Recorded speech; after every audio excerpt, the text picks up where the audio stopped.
რატომ გახდა წონის მატება, წნევა და ინსულინ რეზისტენტობა ასეთი მასიური?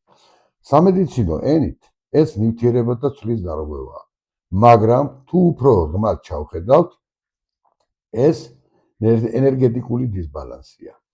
ინსულინ რეზისტენტობის დროს უჯრედი ითიშება ინსულინის მიმართ.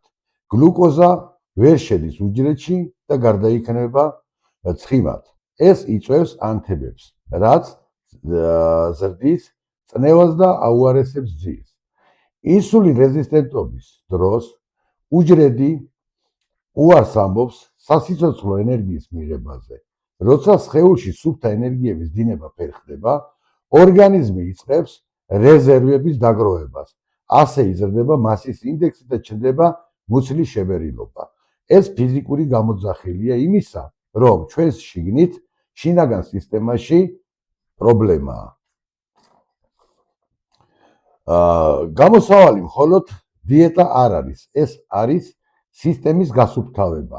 იმისათვის, რომ წონამ დაიწიოს და წნევა დასტაბილურდეს, საჭიროა ფიზიკური აქტივობა და სუფთა ენერგიების სინთეზი. აღვადგინოთ ძილის ციკლი, რათა გამომუშავდეს მელატონინი და მივცეთ ენერგიებს თავისუფალი დინების საშუალება.